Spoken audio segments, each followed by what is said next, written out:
What if the Tower of Babel was never struck down? What if humanity finished it, creating a single skyscraper that pierced the heavens?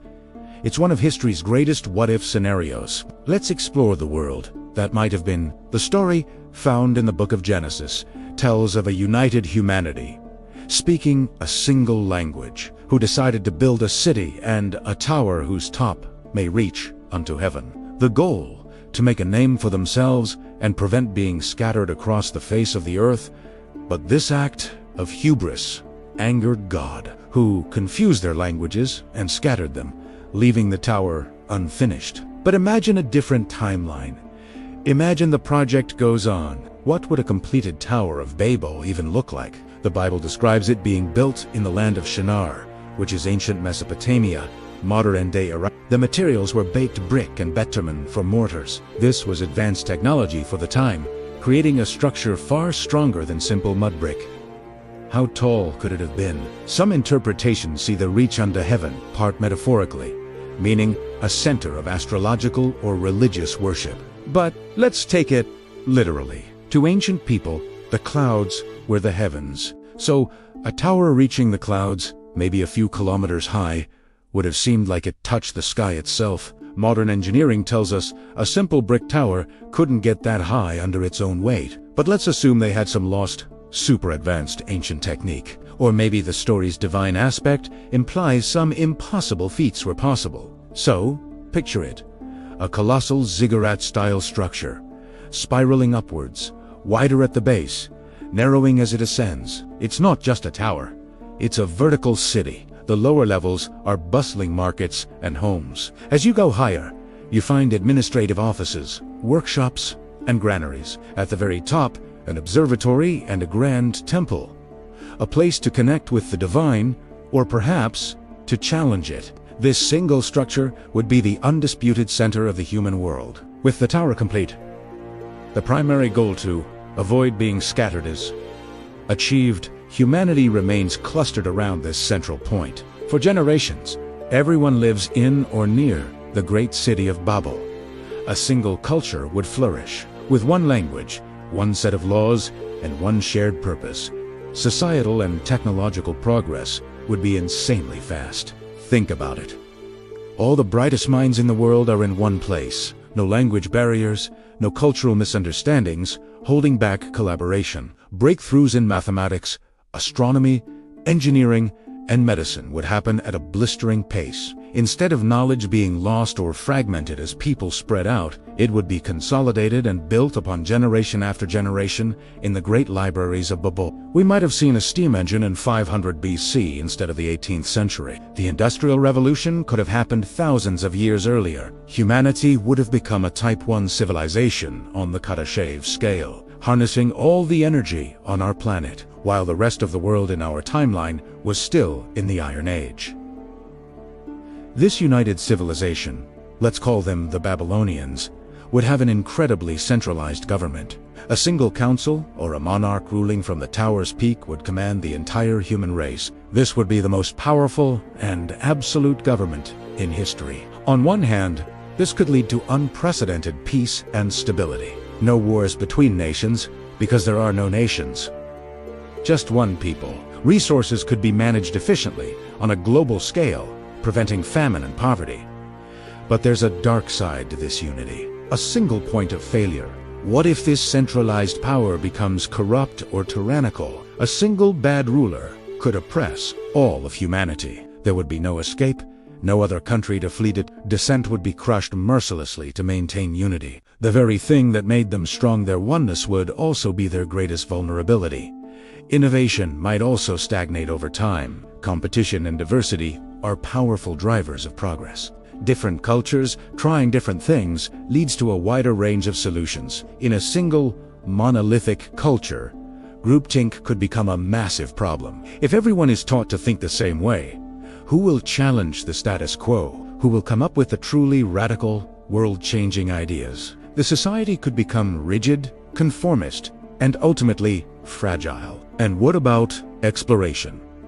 The original goal was to asterisk, not asterisk scatter. Would they ever leave? Perhaps for resources, they'd establish mining outposts, or farming communes. But these would be extensions of the central city, not independent colonies. The drive to explore new continents, to cross vast oceans, might be absent. Why risk the dangerous unknown when you live in the perfect, divinely approved center of the world? Humanity might never have circumnavigated the globe. We might have remained ignorant of the Americas, Australia, or the polar ice caps for millennia. Our understanding of the planet would be incredibly limited. We'd be masters of our one small corner of the world, but blissfully unaware of the rest. This leads to an even bigger question. What happens when this hyper-advanced, centralized civilization finally does encounter a major crisis, a pandemic?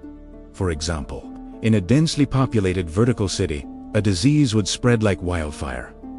Or what about a natural disaster, an asteroid impact, or In our timeline, humanity survived because we were spread out. If one civilization fell, others endured. But in the Babel timeline, one catastrophe could mean the end of the entire human species. The story of the Tower of Babel is often seen as a punishment for human pride, but maybe it was a blessing in disguise. The confusion of languages and the scattering of people, while causing conflict and misunderstanding, also created the beautiful, messy, and resilient tapestry of cultures we have today. It forced us to adapt, to innovate in different ways, and to explore every corner of our world. The diversities that resulted is our greatest strength. It gave us countless different perspectives on art, philosophy, science, and life itself. The failure of the Tower of Babel may not have been a failure at all. It may have been the very event that ensured our long-term survival and gave us the rich, diverse world we know. So, while a world with a finished Tower of Babel is a fascinating thought experimenta,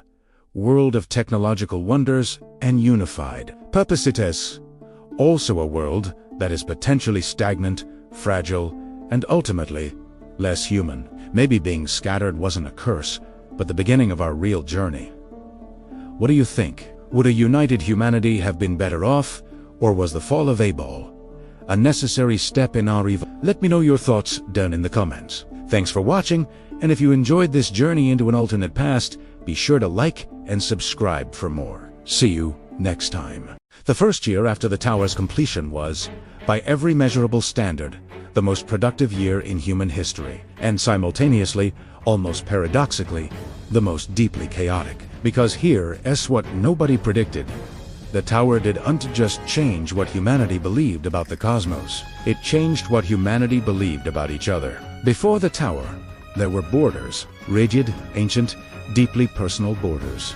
Tribes, territories. You stayed where you belonged, and the idea of working together across hundreds of miles was pure fantasy. But the tower demanded collaboration on a scale the world had never experienced before. Engineers from one distant region had to somehow understand and work alongside builders from another who spoke completely different languages and operated under entirely different cultural assumptions. Mathematicians had to share complex knowledge with architects who had never encountered their notation or their way of thinking. And somehow, through improvisation, through gestures, through drawings scratched in dirt, through sheer desperate creativity, they figured it out.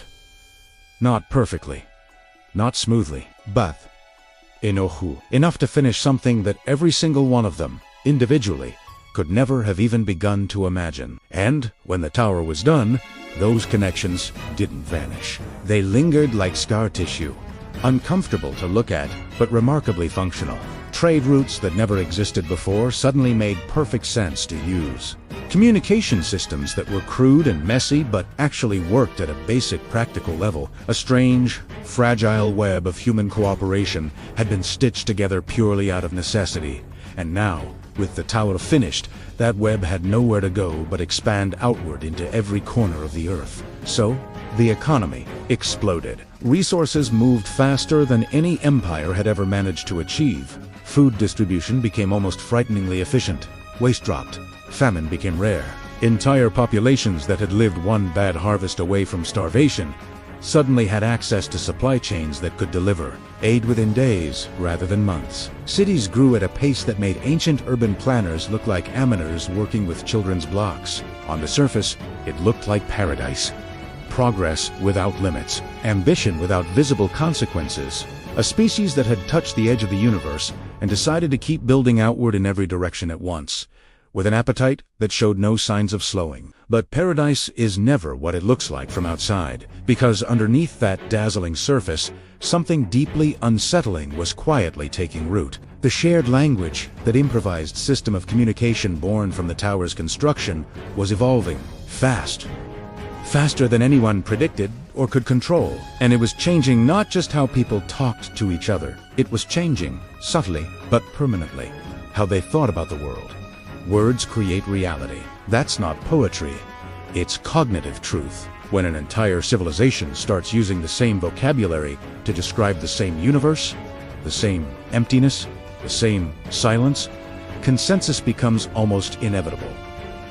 Not forced, not imposed by any authority.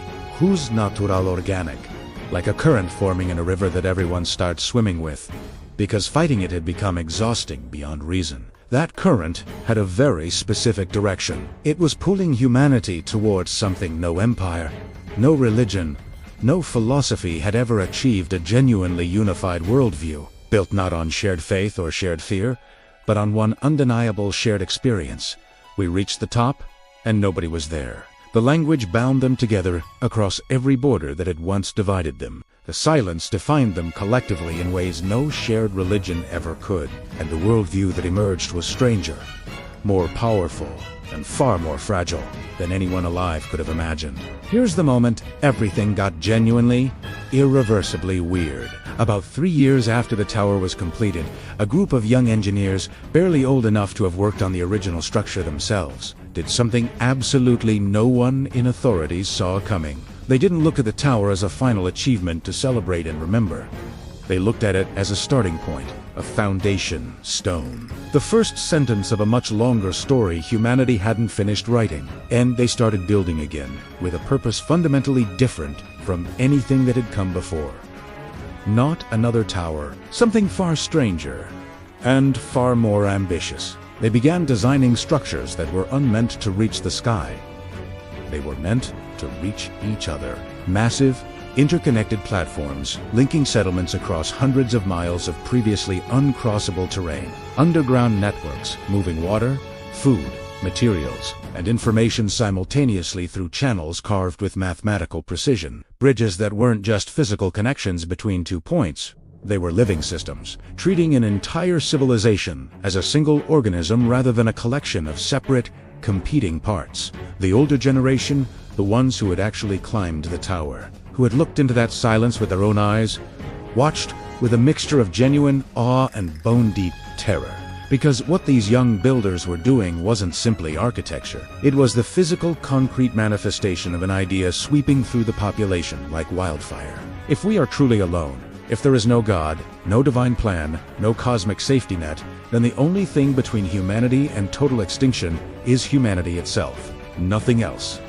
No backup. No second chance. So they built with a ferocity that bordered on obsession. Not out of pride, not the old kind of ambition that wanted glory and monuments. This was survival instinct wearing the sophisticated mask of progress, directed not upward toward empty sky, but inward. Toward each other, toward the fragile connections that now represented the species' only real chance at lasting beyond the next catastrophe. And it worked. And it worked. It worked beautifully, terrifyingly, almost supernaturally well. Within a decade, the world was unrecognizable. Cities became nodes in a vast, humming network. Every settlement connected to dozens of others through systems so efficient that true isolation became almost absurd. Information traveled faster than rumor had ever traveled in any previous era. Resources distributed with a precision that made waste nearly impossible to sustain. Disease tracked, identified, and contained before it could spread beyond a single settlement. For the first time in the history of the species, humanity functioned less like scattered tribes and more like a single distributed intelligence, thinking collectively, adapting in real time, responding to threats and opportunities as one unified system. But this unity came at a cost that took decades to fully understand. When you merge minds, even loosely, even through engineered systems, you don't just share knowledge. You share fear. You share paranoia. You share every dark corner of the collective psyche, amplified by the network, broadcast to millions simultaneously, growing louder each year. The first signs were subtle enough to dismiss. A strange, sourceless anxiety spreading like slow tide. Dreams that felt borrowed, vivid, but not quite personal. A creeping suspicion, voiced quietly at first, that the silence from above wasn't neutral. That it wasn't indifference. That it might be something patient. Something watching the universe. Someone whispered in a crowded marketplace at dusk, doesn't ignore its experiments. It watches them until they reveal what they truly are. And for the first time since the tower was completed, people began looking up again, not with ambition, but with something very close to dread. The philosopher who started it all was named Karim. Nobody remembers his full name. History has a particular talent for trimming inconvenient details, but Karim is the one who changed the conversation permanently. He stood in the central plaza of the largest city on Earth, a city that had grown from a modest settlement into a sprawling metropolis entirely because of the network. And in front of approximately 40,000 people, he spoke a single sentence that cracked the civilization clean in half. He said, "The tower didn't prove we are alone. It proved we are being watched by something that chose not to speak." Silence. Real silence. The heavy, physical kind you feel pressing against your chest. 40,000 people. Completely still, barely breathing. And then, slowly, the crowd began to move, not in panic. Not yet. In thought, deep, uncomfortable, almost painful collective thought, as though the ground itself had shifted beneath them. And everyone was trying to find their balance simultaneously on terrain that no longer felt solid. Because Karim wasn't guessing or theorizing for the sake of intellectual exercise. He had spent the better part of a decade studying data, real data, collected by instruments built into the tower and into the network of underground sensors spanning the globe. Cosmic microwave background radiation recorded in detail by the tower's upper instruments. Subtle gravitational anomalies detected by sensors placed deep underground across dozens of settlements. And the patterns, small at first, almost imperceptible, easy to dismiss as noise, but undeniably there, growing more visible with each passing year of careful observation. Something in the structure of the universe was not random. Something was ordered in ways mathematics alone couldn't explain. Something was intentional, and it had been there, quietly, patiently. The entire time, humanity had been looking up and seeing only darkness. The reaction split civilization into two camps, almost overnight, and here's the detail that made it truly devastating. Neither camp was wrong. Both positions were legitimate, defensible, intellectually grounded in the available evidence. The observers believed this new information was simply another layer of natural understanding. Yes, the universe had structure. Yes, there were patterns. But patterns don't equal presence. Mathematics is beautiful and deeply ordered, and no civilization has ever worshipped pure mathematics. The universe could be intelligent without being conscious, a vast machine running an incomprehensibly sophisticated program, not a mind watching a story unfold. The witness saw the same evidence and reached a completely different conclusion. To them, the silence was never indifference. It was patience, the deliberate, calculated choice of something vast and ancient to let humanity evolve, to build, to grow. Not because it didn't care, but because it was waiting for the species to reach a specific threshold of collective awareness, waiting for humanity to finally look up and see what had been looking down all along. Two philosophies, two futures. One species split down the middle by a question that could never be answered with absolute certainty. You cannot prove the absence of consciousness in something you cannot fully understand, and you cannot prove its presence. The universe had given humanity the greatest gift and the cruelest trap. Simultaneously enough information to suspect something profound, but never enough to confirm it. The tower still stood, impossibly tall, impossibly quiet. The network still hummed beneath the surface of the earth. The cities still breathed and grew and functioned as they always had, but the unity that had originally built all of it, that fierce, desperate togetherness, was now fracturing, slowly, almost invisibly, like a crack spreading through glass that hadn't shattered yet. Everyone could feel it approaching. The question was never if, It was what would survive on the other side. 50 years after the tower was completed, a child was born in the highest settlement ever built, a city suspended between mountain peaks, connected to the network by bridges of engineered stone and light. Her name doesn't matter. What actually matters is what she did on a single quiet afternoon when she was 7 years old. She climbed to the observation deck at the very top of her settlement, a wide-open platform that looked directly upward through the atmosphere, into the black silence that had haunted her species for half a century. And she sat there for 6 hours, not crying, not praying, not afraid, just looking, watching the stars with the calm, unhurried attention of someone who had grown up with an answer already built into her bones. An answer she never needed anyone to explain, because it had always simply been there, as obvious and necessary as breathing. For her generation, the firstborn, entirely within the tower's shadow, entirely within the network's reach. The question was no longer, are we alone? That question had been settled, not by definitive proof, but by feeling, by Tikiyat inherited certainty that the universe was not empty, that the silence was not absence, that something, somewhere, in some form human language couldn't yet name, was genuinely and persistently aware of them. And here's the strangest part, the part that rewrites everything. This belief didn't make her generation afraid. It made them calm, profoundly, almost unnervingly calm.